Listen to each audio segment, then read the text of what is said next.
Invite a Budget Blinds style consultant to show you how to transform your rooms just by changing your window coverings. Canada's #1 choice for window coverings. Visit budgetblinds.ca today.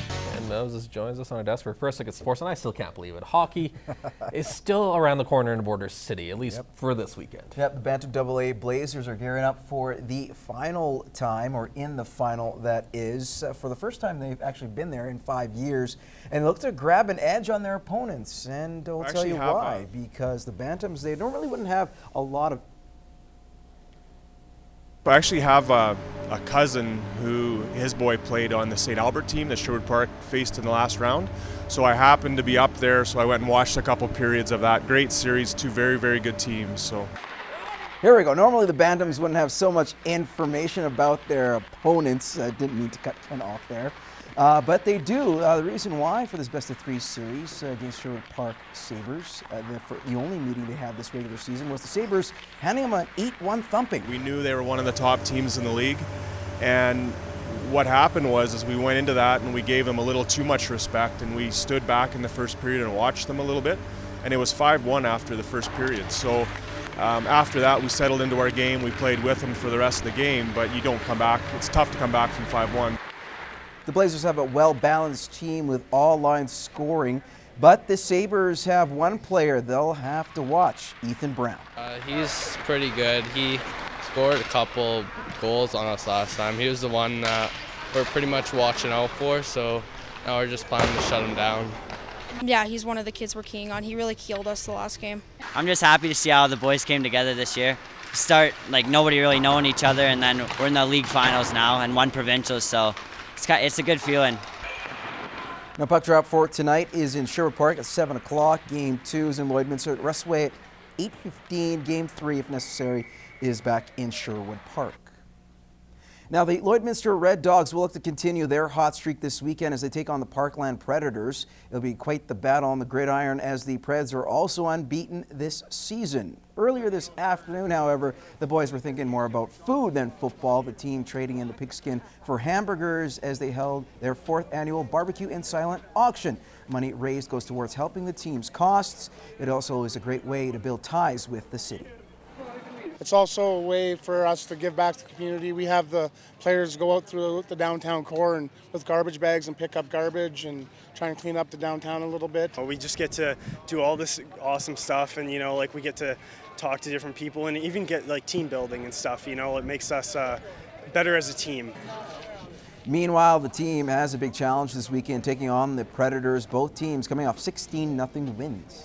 Offensively, they have a quick, they're not that big, but they have a really fast core of linebackers, and they have even their D-line is really quick, and they get to the ball fast. So we're going to have to be on our A game, get that ball moving quickly, and try to find a way to get by that. Now, kickoff for that tilt is Saturday at noon in Edmonton. Moving on now, we will go to the Canadian Bull Riding Tour, which is set to stop in Marwayne for the 4th annual PBR. The final touches are being put in place as the pens and dirt were put in earlier this week. Approximately 10 loads of it was hauled to the event, adding up to 200,000 pounds. Yes, that's a lot of dirt. And with those bucking bulls stomping around, you expect that stuff to be flying. Now, organizers have an extra day to get things done because Friday night has been switched to Saturday. This year there's 2 other events on tonight, one in Viking and one in Delburn. So we didn't want to have 3 on the same night because there, wouldn't be enough guys to go around. So we went Saturday night, and hopefully everybody's ready to come out and support this great event. 30 of the best riders across Canada, the United States, and as far as Paraguay will be on hand. Denton Edge, a former bull rider himself, says the riders better be ready to avoid being bucked off as opposed to all the riders last year. The bulls are going to be, like I said, are top quality, and the guys, hopefully they come with their riding pants on a little better this year. Hopefully they don't buck them all off in the short go. It's kind of a nice way to top off the evening with a couple great rides. And you hopefully get up there in the 90 points. The Bulls are there, and the Cowboys are there too. They just had a bad year last year, so hopefully it's a little different story this year. Welcome back, everyone. Of course, the weekend is fun for everyone, but in particular, it's going to be a big one for the Border City Stingrays as they get ready for their biggest competition of the season. They've been practicing their figures and they've been practicing their routine nonstop. They've been waiting for this time. They had the qualifiers back in March and now we are going to provincials and they're super excited. The ladies you see here are part of an under-15 team that will compete in Regina for the synchronized swimming provincials, joining nearly 30 athletes from the Stingrays in various age groups, taking on some of the top teams across Saskatchewan. Saskatoon and Regina and Estevan. Estevan has an awesome synchro club down there. Those are our three real major competitors that we have to go against. The ladies U15s have high hopes this weekend as they try to perfect their routine.